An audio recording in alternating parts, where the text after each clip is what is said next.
The carol singers found her on Christmas morning, frozen in her bedroom with her eyes still open and a smile on her lips. She had been dead for 3 days, but her body showed no signs of decay. Instead, her cheeks held an unnatural flush, as if she had just come in from the cold. The only mark on her was a small wound at her throat, so precise it might have been made with a surgeon's scalpel. By noon, 2 more bodies would be discovered in the same condition. By nightfall, the city would begin to understand that something was hunting them, and it preferred to feed during the season of joy. Father Thomas Ashford had never believed in devils. Not the literal kind, anyway. Evil, certainly. He had seen enough of human cruelty in his 30 years of ministry to fill several lifetimes. But the pitchfork-wielding, red-skinned demons of medieval imagination, those belonged to an age of superstition, banished by the light of rational inquiry and modern medicine. The year was 1863, and England prided itself on progress. Gas lamps lit the streets, telegraphs carried messages across continents, and Darwin's theories were being debated in universities. This was an age of science, not phantoms. Yet here, he stood in a morgue on Christmas afternoon, staring at something that defied every principle of natural philosophy he had ever accepted. The woman on the table was Catherine Mills, a seamstress of good reputation who attended Sunday services regularly and sang in the church choir. Her landlady had found her when Catherine failed to come down for breakfast 3 days running. The door had been locked from the inside. The window was latched. There was no sign of struggle, no indication of forced entry, and absolutely no blood in the room despite the fact that her body contained almost none. "Explain this to me," Ashford said to the surgeon beside him, a rail-thin man named Dr. Hewitt who smelled of formaldehyde and tobacco. "You're telling me she's been dead for 72 hours, but she looks like she died an hour ago." Hewitt's hands trembled as he lit another cigarette. "I've performed over 400 autopsies, Father. Bodies don't behave this way. The temperature in her room was normal. No unusual cold to preserve her. Yet her tissues remain elastic. Her eyes are clear. If I didn't know better, I'd swear she was merely sleeping." He exhaled smoke toward the ceiling. "But it's what's inside that troubles me most." The surgeon pulled back the sheet covering Catherine's torso, revealing the Y incision he had made during the examination. No blood in the heart chambers, no blood in the major vessels. The organs are all present and functional, or rather, they were when she died. But the blood is simply gone. Every drop, as if something drained her completely. Ashford felt his throat tighten. A wound? An injury? Only this. Hewitt indicated the twin punctures at Catherine's throat with his scalpel. 2 holes, perfectly circular, approximately 3 millimeters in diameter, penetrating the carotid artery. Made with extraordinary precision, more precise than any medical instrument I possess. And before you suggest she was moved after death, the lividity patterns prove she died in her bed, in the exact position she was found. On her back, arms at her sides, that smile on her face. The smile was the worst part. Catherine's lips were curved upward in an expression of profound contentment, almost bliss. Her eyes, though glazed with death, held no fear. Whatever had killed her, she had not struggled against it. She had welcomed it. "There have been others?" Ashford asked, though he already knew the answer. Hewitt nodded grimly. 2 more bodies this morning. James Whitmore, a dock worker. Eleanor Pembroke, a governess. Same condition, same wounds, same impossible preservation. And Father..." He paused, choosing his words carefully. The same expression of ecstasy on their faces. Whatever killed them, they died happy. Ashford left the morgue as church bells tolled evening prayers across London. The streets were thick with Christmas crowds, families bundled against the December cold, shop windows glowing with festive displays. Carolers sang on corners while vendors sold roasted chestnuts and mulled wine. The city pulsed with life and celebration, utterly unaware that death was moving through it in a form no one had seen in centuries. He returned to his rooms above the parish church and went immediately to his bookshelf. Most of the volumes were standard theological texts, Augustine, Aquinas, commentaries on scripture. But on the highest shelf, barely reachable, sat a collection he had inherited from his predecessor, rare manuscripts dealing with what the church politely termed unusual phenomena. Cases of demonic possession, stigmata, incorruptible saints, and buried among them a slim, leather-bound journal with no title on its spine. Ashford had read it only once, years ago, and dismissed it as the ravings of a fevered mind. Now he opened it again with shaking hands. The journal belonged to a monk named Brother Clement, who had travelled through Eastern Europe in the 1740s. His entries described villages in Serbia and Hungary plagued by what the locals called Nosferatu or Upir, the undead who rose from their graves to feed on the living. Clement documented exhumations where corpses showed no decay despite weeks of burial. He witnessed stakings and burnings. He recorded testimonies from dozens of witnesses, magistrates, physicians, priests, soldiers, men of education and standing, not superstitious peasants. One passage made Ashford's blood run cold. The creature feeds not only on blood, but on life itself.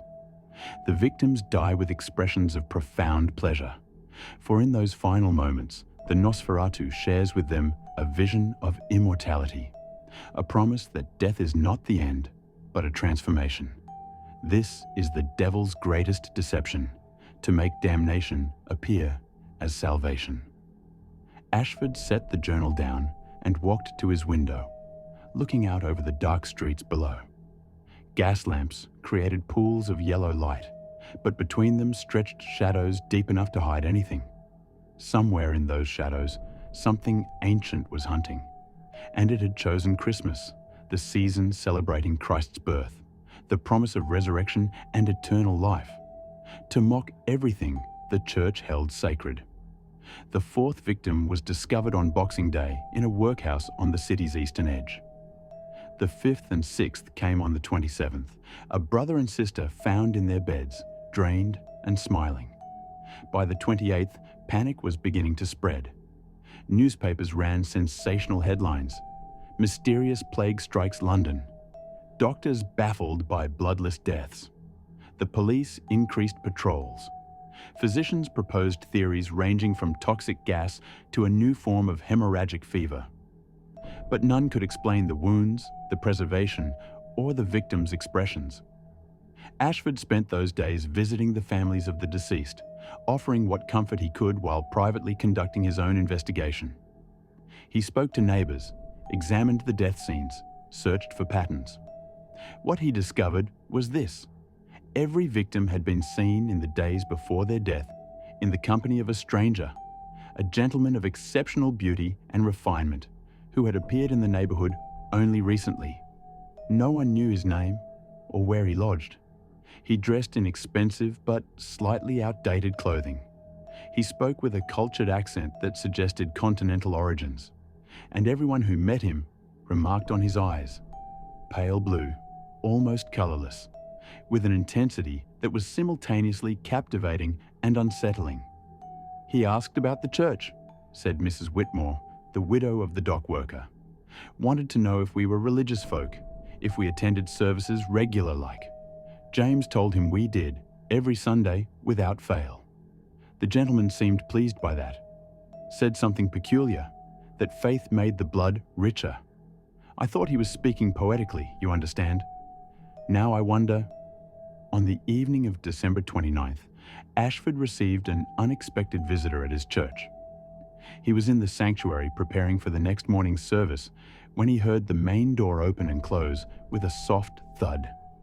Footsteps echoed on the stone floor, measured, unhurried, approaching down the central aisle. The man who emerged from the shadows was extraordinarily beautiful. That was Ashford's first thought, followed immediately by a sense of wrongness so profound it made his stomach turn. The stranger's face was pale as marble, his features perfectly symmetrical, his movements possessed of an unnatural grace. He wore a black overcoat with a velvet collar, and when he removed his hat, His hair gleamed silver white in the candlelight, despite his apparently youthful appearance. "Father Ashford," the stranger said in a voice like silk drawn over steel. "I hoped I might find you here. Churches hold such nostalgia for me. I spent considerable time in them once, long ago." Every instinct screamed at Ashford to run, but he forced himself to remain still. "You have me at a disadvantage, sir. You know my name, but I don't know yours." The stranger smiled, revealing teeth just slightly too white, too perfect. "I have had many names. Currently, I am called Mr. Constantine.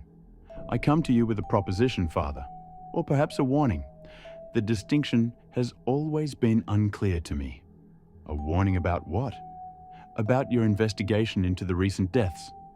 I understand you've been asking questions, examining bodies, reading old journals about things that civilized men are supposed to have stopped believing in." Constantine moved closer, and Ashford noticed that his footsteps made no sound despite the echo of his earlier approach. "You're looking for me, Father, and you found me. The question is, what will you do now?" Ashford's hand moved instinctively to the crucifix hanging at his chest. Constantine's eyes followed the gesture, and his smile widened. "Please, do brandish your symbol. I've always found it amusing how much faith you place in jewelry." He gestured at the massive crucifix mounted behind the altar.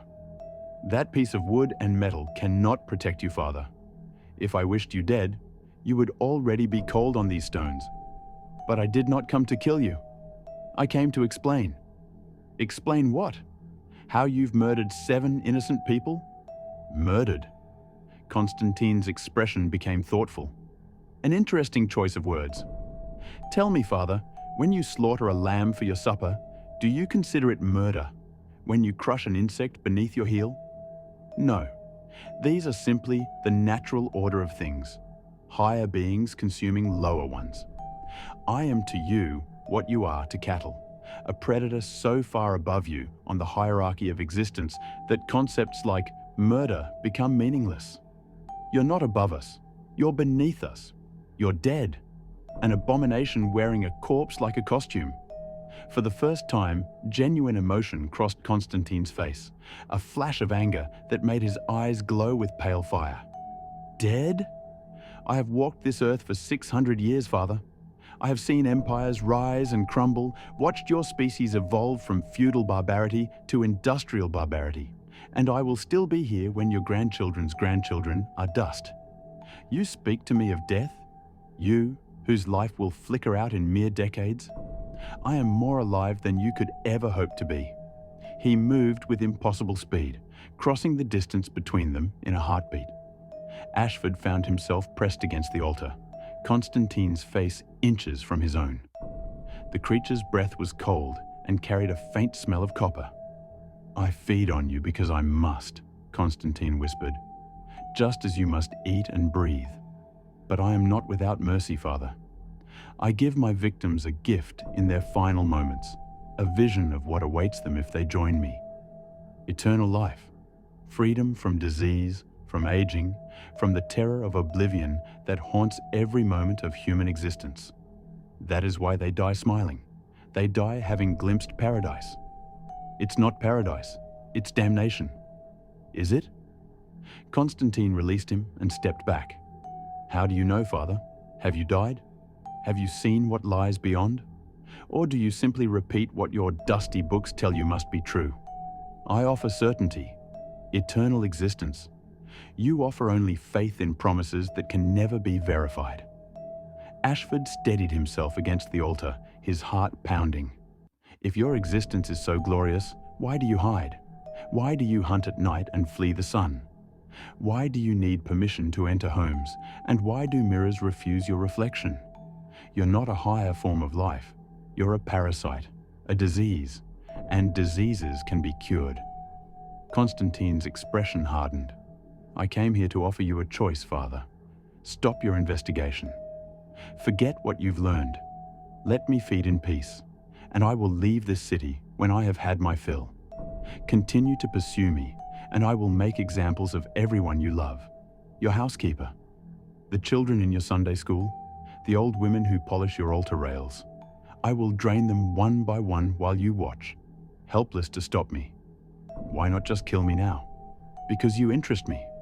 It has been many years since I encountered a priest with the courage to confront me directly. Most hide behind their books and their prayers, hoping I will simply go away. You went into the morgue. You read the old accounts. You recognized what I am. That requires a certain strength of character. He replaced his hat and turned toward the door. I'm giving you 3 days, Father. 3 days to accept the reality of what you're facing and abandon this futile crusade. After that, the blood of the innocent will be on your hands, not mine.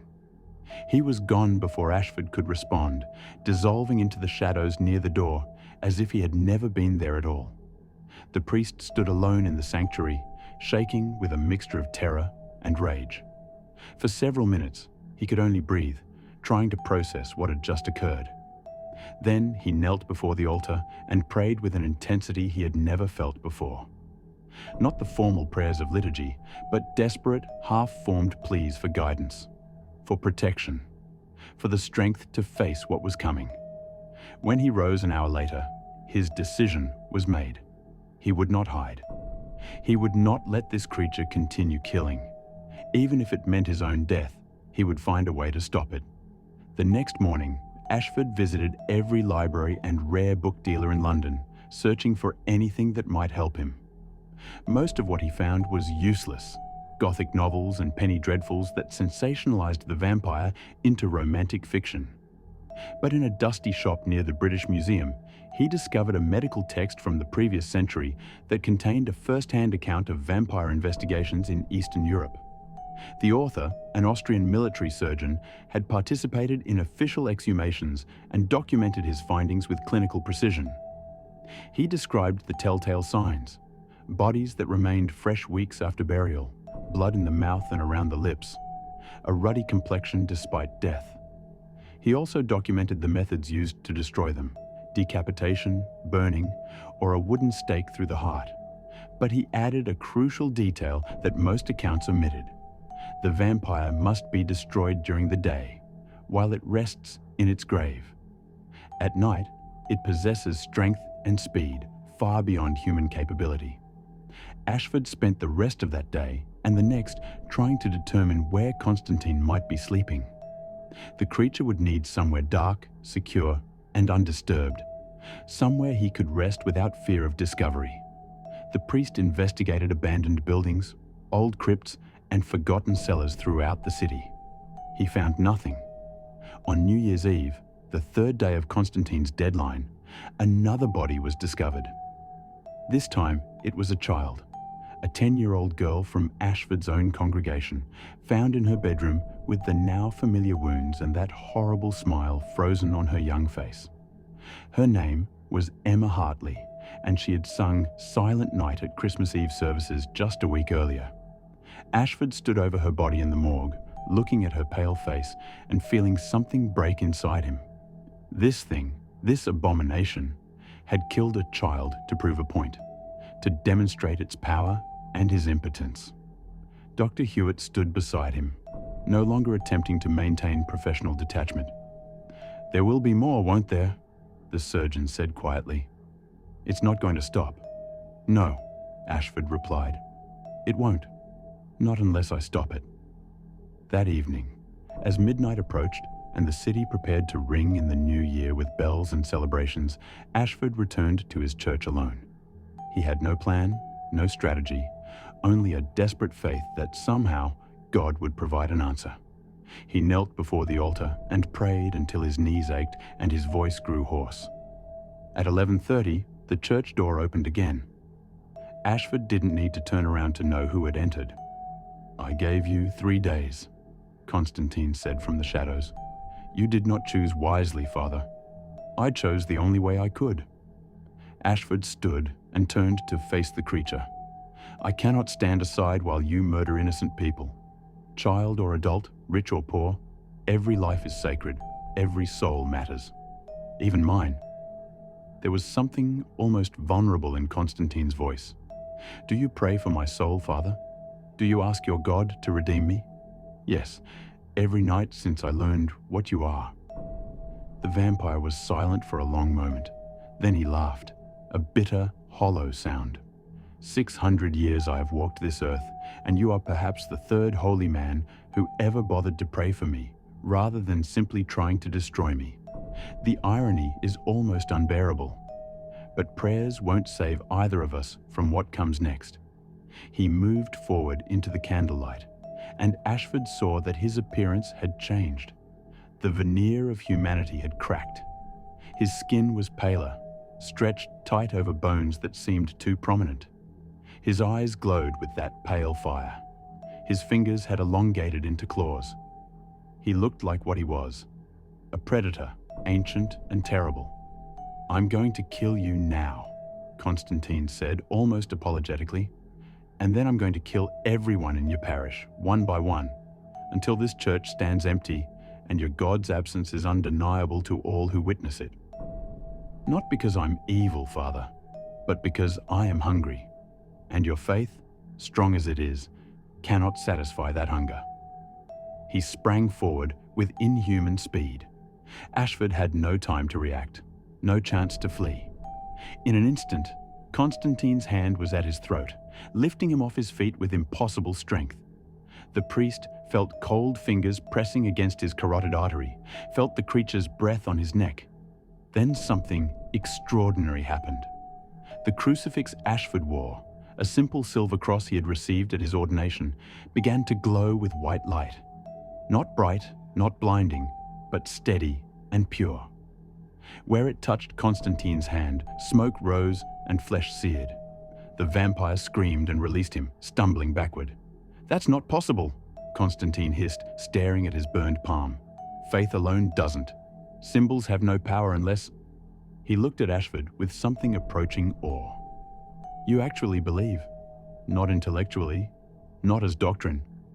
You believe with every fiber of your being that your God protects you. How rare, how impossibly rare." Ashford clutched the still glowing crucifix, hardly daring to breathe. "Leave this place, leave this city, or I swear before God, I will hunt you until one of us is destroyed." Constantine's face twisted with rage and frustration. "You think one small victory makes you my equal? You think that burning my hand has changed anything? I have survived exorcisms, Father. I have walked through cathedrals and drunk the blood of saints. Your faith may slow me, but it cannot stop me. Then kill me now. Prove that God cannot protect his servants." The challenge hung in the air between them. Constantine stared at the priest, at the glowing crucifix, and something shifted in his ancient eyes. Not fear exactly, but calculation. After 6 centuries of existence, he had learned to recognize genuine danger. "This isn't over," he said finally. "But neither is it worth the risk. There are other cities, other hunting grounds. I will leave London to you and your precious flock, Father. But remember this, your victory tonight is not the triumph of good over evil. It is merely one predator yielding territory to another. You use fear and superstition to control your congregation, just as I use hunger. The difference between us is smaller than you imagine." He vanished then, not into shadow, but simply ceasing to exist, as if he had never been there at all. The temperature in the church rose several degrees. The oppressive weight that had hung over the building lifted like morning fog. Ashford collapsed to his knees, the crucifix falling from his trembling hands. He had won, or at least he had survived. But Constantine's final words echoed in his mind, disturbing in their partial truth. Outside, church bells began to ring throughout London, welcoming the new year. The sound was joyous, celebratory, utterly oblivious to what had just transpired.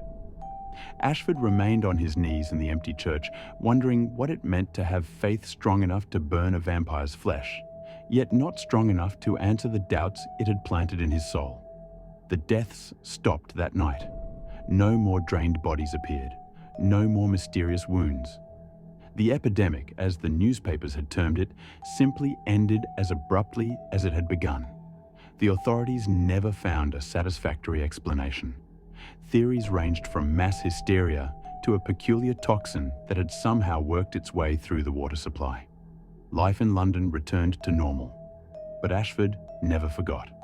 In the years that followed, he continued his ministry with renewed dedication, but also with a profound awareness of the darkness that lurked at the edges of civilization.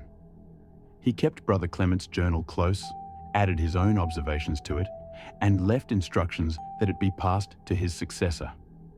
On the first anniversary of his encounter with Constantine, Ashford received an envelope with no return address. Inside was a single card bearing a message written in elegant script. "Thank you for the reminder that faith still has teeth. We are not so different, you and I, both trying to survive in a world that has no place for what we are.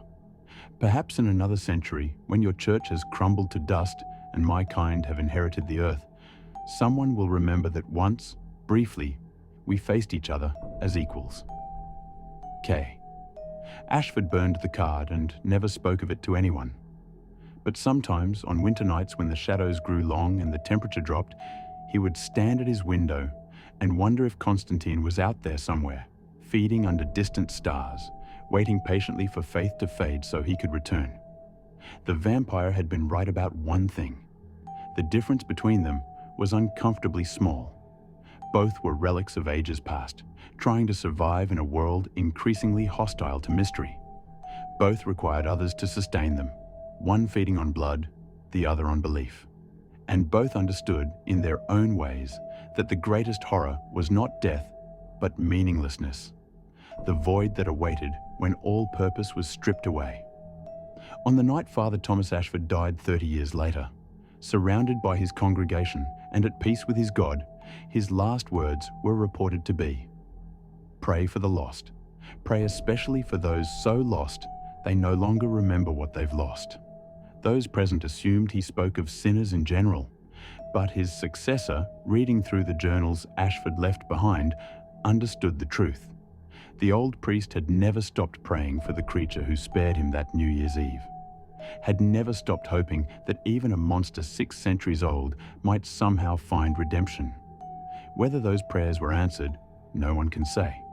But in the decades since Ashford's death, London has never again experienced an outbreak of bloodless corpses with wounds at their throats.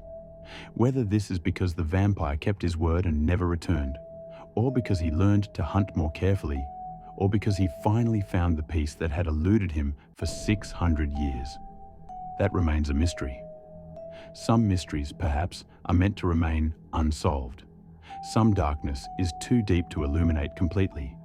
And some battles between faith and hunger are never truly won, merely postponed until the next time the shadows grow long and something ancient stirs in the night, remembering what it's like to be alive and hungry for the blood that can never truly satisfy.